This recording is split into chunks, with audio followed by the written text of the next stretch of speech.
갈라디아서는 바울이 갈라디아 지방의 여러 교회들에게 보낸 편지인데요. 갈라디아 지방의 교회는 바울이 1차 선교 여행 중에 복음을 전한 비시디아 안디옥, 이고니온, 또 루스드라, 더베에 세워진 교회를 말합니다. 바울은 복음을 전하는 곳마다 생명을 다해 복음을 전했지만 갈라디아에서의 사역은 특히나 목숨을 걸었던 사역이었습니다. 그 내용이 사도행전 14장에 나오는데요. 거기 보시면 바울 1차 선교 여행에 대한 말씀이 나오는데 바울이 루스드라에서 복음을 전하고 있을 때 유대인들이 몰려와서 바울을 돌로 쳤습니다. 유대인들이 던지는 돌에 맞은 바울은 정신을 잃고 쓰러졌고 유대인들은 바울이 죽었다고 생각하고 성 밖으로 끌어다 내버렸습니다. 성 밖에 버려진 바울 곁에 그의 제자들이 둘러섰을 때 바울은 정신을 차리고 또 일어났는데요. 성난 유대인들이 힘을 다해 던지는 돌에 온몸을 맞았다면 그 몸이 상하지 않았을 것입니다. 그럼에도 불구하고 바울은 하나님의 은혜로 그 다음 날 바로 바나바와 함께 더베로 복음을 전하러 갔습니다. 바울의 이런 헌신으로 세워진 교회가 바로 갈라디아 교회였습니다. 이러한 교회에 보내는 편지라면 사랑을 담은 다정한 어조로 편지를 시작해야 할 텐데 바울은 강경한 어조로 갈라디아서를 시작합니다. 사도 바울이 편지를 강경한 어조로 시작한 데는 갈라디아 교회들의 상황이 있었기 때문입니다. 갈라디아서를 보낼 당시 갈라디아 교회는 유대인 교사들의 그 거짓 가르침에 혼란을 겪고 있었습니다. 바울은 유대인 교사들의 거짓 가르침을 다른 복음이라고 했는데요. 이것은 유대인 교사들이 그리스도의 복음에 할례와 모세 율법 같은 유대계의 교리를 섞어서 가르쳤기 때문입니다. 이방인들이 많았던 갈라디아 교회의 성도들은 유대인 교사들이 가르치는 다른 복음을 받아들였습니다. 그리고 그 영향으로 사도 바울의 사도권에 도전하는 성도들이 갈라디아 교회 안에 생겨났습니다. 사도 바울은 자신의 사도권에 도전하며 또 다른 복음에 흔들리는 갈라디아 성도들에게 갈라디아서를 보냈는데요. 1장 1절에서 5절에 강경한 어조로 인사를 건넨 뒤에 오늘 본문의 말씀을 이어갑니다. 6절에서 10절이 오늘 본문인데요. 여기 보면 다른 복음이라는 말이 반복되고 있습니다. 유대인이 가르치는 다른 복음을 간단하게 말하면 예수 그리스도로는 부족하다는 것입니다. 유대인 교사들은 예수님을 믿는 것으로는 부족하고 할례를 받고 모세의 율법을 지켜야 구원을 받을 수 있다고 가르쳤습니다. 사도 바울은 갈라디아 성도들에게 다른 복음을 따르는 것이 하나님 앞에 어떤 것인지에 대해서 6절에서 말하는데요. 6절을 보시면 그리스도의 은혜로 너희를 부르신 이를 이같이 속히 떠나 다른 복음을 따르는 것을 내가 이상하게 여기노라라고 했습니다. 바울은 다른 복음을 따르는 것을 무엇이라 말했냐 하면 그리스도의 은혜로 너희를 부르신 이를 떠나는 것, 다시 말해서 하나님을 떠나는 것이라고 했습니다. 또 7절에서는 다른 복음이 목적하는 바를 또 밝히는데요. 7절을 보시면 다른 복음은 없나니 다만 어떤 사람들이 너희를 교란하여 그리스도의 복음을 변하게 하려 함이라고 했습니다. 다른 복음은 성도를 세우는 것이 아니라 성도들을 어지럽고 혼란스럽게 하여서 그리스도의 복음을 변하게 한다고 바울은 말합니다. 다른 복음을 전하는 자들은 그리스도의 은혜로 성도를 부르신 하나님을 떠나게 만들고 또 성도를 교란시켜 그리스도의 복음을 변하게 하는 자들이었습니다. 바울은 이런 자들에 대해 8절과 9절에서 단호하게 말하는데요. 저주라는 말을 사용하면서까지 단호하게 말합니다. 8절과 9절을 보시면 그러나 우리나 혹은 하늘로부터 온 천사라도 우리가 너희에게 전한 복음 외에 다른 복음을 전하면 저주를 받을지어다. 우리가 전에 말하였거니와 내가 지금 다시 말하노니 만일 누구든지 너희가 받은 것 외에 다른 복음을 전하면 저주를 받을지어다 라고 말합니다. 바울은 같은 내용을 8절과 9절에서 두 번 강조하는데요. 너희가 전한 복음 또 너희가 받은 복음 외에 다른 복음을 전하면 그것이 우리라고 해도 저주를 받게 될 것이고 또 하늘의 천사라도 저주를 받을 거라고 선포합니다. 바울이 다른 복음에 대해 저주를 선포하는데요. 바울은 왜 저주라는 말까지 쓰면서 다른 복음에 대해 경계했을까요? 다른 복음, 다시 말해 구원을 받기 위해서는 믿음 외에 할례와 모세 율법 준행도 필요하다는 이런 다른 복음은 하나님의 뜻과는 상관없고 오히려 하나님의 뜻을 어지럽히기 때문에 다윗은 저주했던 것입니다. 하나님의 뜻이 얼마나 엄미한지는 우리가 베드로를 꾸짖으셨던 예수님의 모습을 통해서 하나님의 뜻의 엄미함을 살펴볼 수 있는데요. 마태복음 16장에 보면 예수님이 제자들에게 비로소 십자가 고난과 부활을 말씀하셨을 때 베드로는 예수님을 붙들고 그러지 마시라고 항변하는 장면이 나옵니다. 베드로는 준 그리스도시요 살아계신 하나님의 아들이시니이다라는 고백으로 예수님을 기쁘게 했습니다. 그런 기특한 베드로가 예수님을 아끼는 마음으로 강하게 말리면 조금은 부드럽게 대하실 수도 있을 텐데 예수님은 단호하게 사탄아 내 뒤로 물러가라 너는 나를 넘어지게 하는 자로다라고 엄청나게 꾸짖으십니다. 예수님이 베드로를 향해 단호하게 말씀하신 이유는 바로 이어서 나오는데요. 내가 하나님의 일을 생각하지 아니하고 도리어 사람의 일을 생각하는도다라고 말씀하셨습니다. 예수님은 하나님의 일, 하나님의 뜻을 생각했지만 베드로는 사람의 일을 생각했던 것입니다. 사랑하는 제자의 마음이 담긴 염려였지만 하나님의 일, 하나님의 뜻보다 앞세울 수는 없습니다. 하나님의 뜻보다 앞세울 수 있는 것은 아무것도 없습니다. 예수님이 말씀하신 하나님의 일, 하나님의 뜻은 십자가 고난과 부활을 말합니다. 다시 말해서 십자가 복음, 그리스도의 복음이 바로 하나님의 뜻인 것입니다. 다른 복음은 십자가 복음, 그리스도의 복음을 변하게 하기 때문에 하나님의 뜻을 훼손하기 때문에 사도 바울은 다른 복음을 전하는 자들에 대해서 저주를 선포하는 것입니다.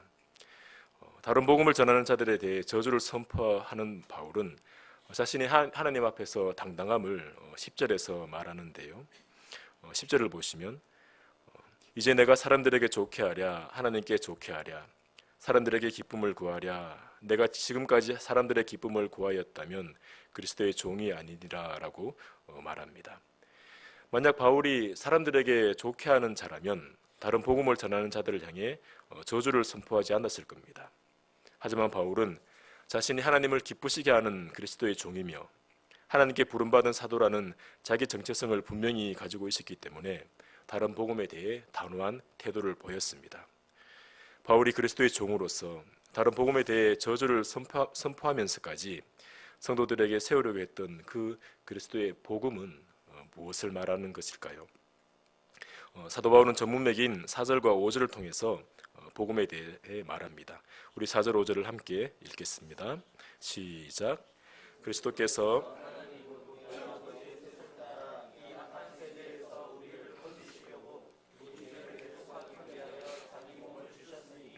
영광이 그에게 세세토록 있을지어다. 아멘.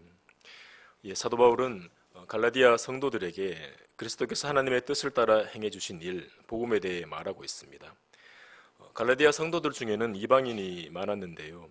유대인의 기준으로 볼 때 갈라디아 성도와 더불어 우리 또한 이방인이기 때문에 바울의 이 말은 우리에게도 동일하게 적용됩니다.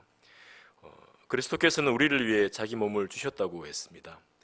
예수님께서 자기 몸을 주신 이유는 이 악한 세대에서 우리를 건지시기 위해서입니다.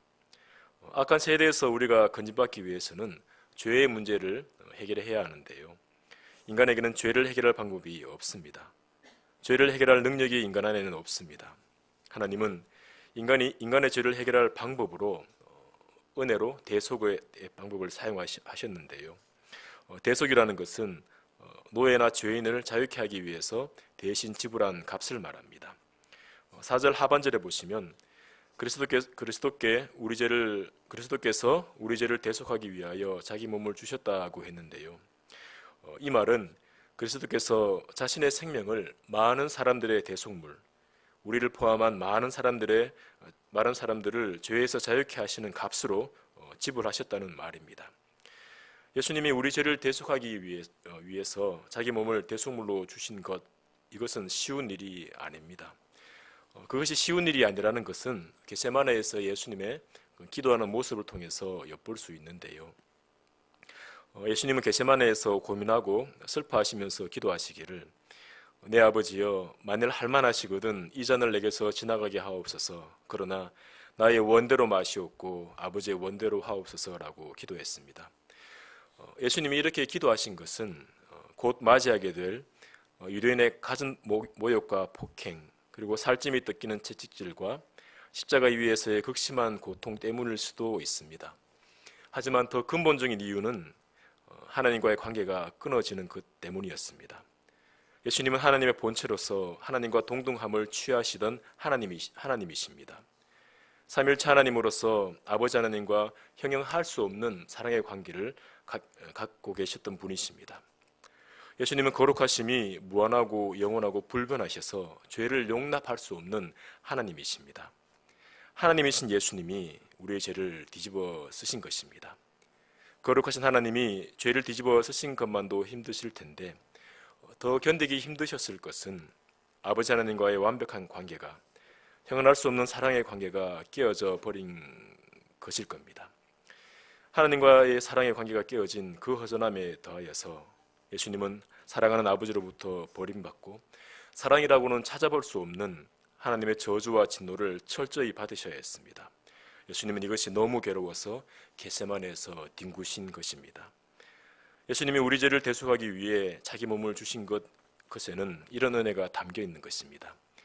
겟세마네에서 기도하시던 예수님은 그러나 나의 원대로 마옵시고 아버지의 원대로 하옵소서라고 기도했습니다.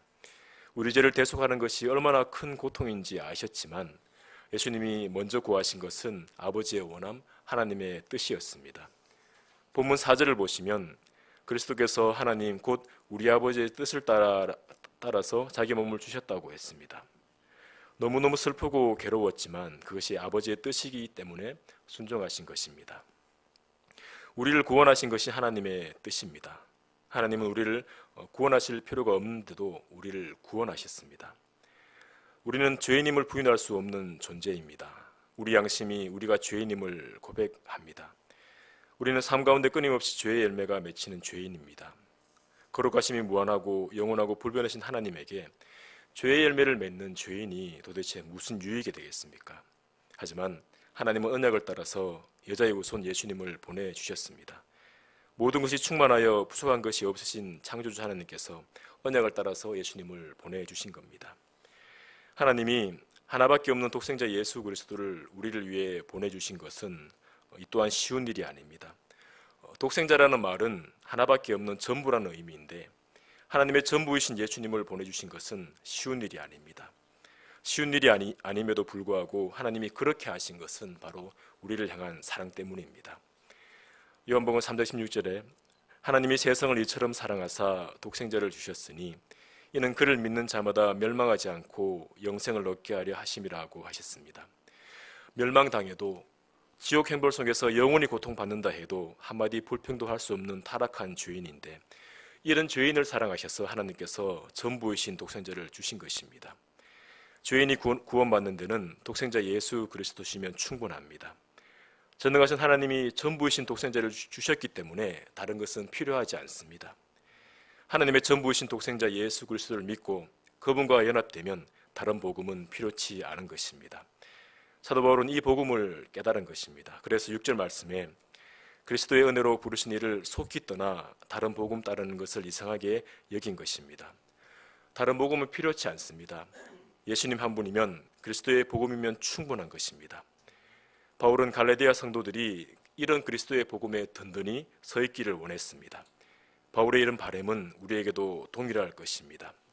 행여나 우리가 다른 복음에 서 있는 것은 아닌지 돌아보기를 원합니다. 갈라디아 성도들처럼 할례와 모세 율법이 섞인 복음은 아니라 할지라도 이 땅의 가치관에 나 자신의 그릇된 소견이 그리스도의 복음에 미묘하게 섞여 있는 것은 아닌지 돌아보기를 원합니다. 우리가 그리스도의 복음에 제대로 서 있어야 합니다. 다른 복음이 스며들지 않게 깨어 있어야 합니다.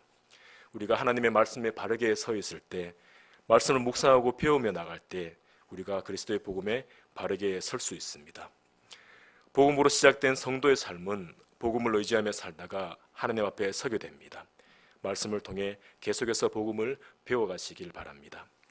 우리가 복음에 하나님의 말씀에 바르게 서갈 때 하나님을 기쁘시게 하는 그리스도의 종으로 점점 세워져 갈 것입니다. 우리는 이 땅을 살아가며 성화의 길을 걷고 있습니다. 우리의 겉사람은 후패할 수 있지만 성화의 길을 걸어가며 우리의 속사람은 점점 더 강건해질 것입니다. 우리가 날마다 하나님의 백성으로 세워져 갈 때 복음에 대한 감격도 더 깊어져야 할 줄 믿습니다. 그 크신 하나님의 사랑에 대한 감격도 더 깊어져야 할 줄 믿습니다. 복음에 대한 감격, 그리고 하나님에 대한 사랑에 대한 감격은 익숙해져서 냉랭해져서는 안 됩니다. 우리는 연약하지만 주의 성령께서 우리로 하여금 우리를 구원하시기 위해 하나님께서 감당하신 것이 어떤 것이며 예수님이 감당하신 것이 어떤 것인지를 알아가게 하시길 소망합니다. 그래서 매일의 삶을 살아갈 때 하나님 백성답게 살아가시는 우리 모두가 되길 소망합니다.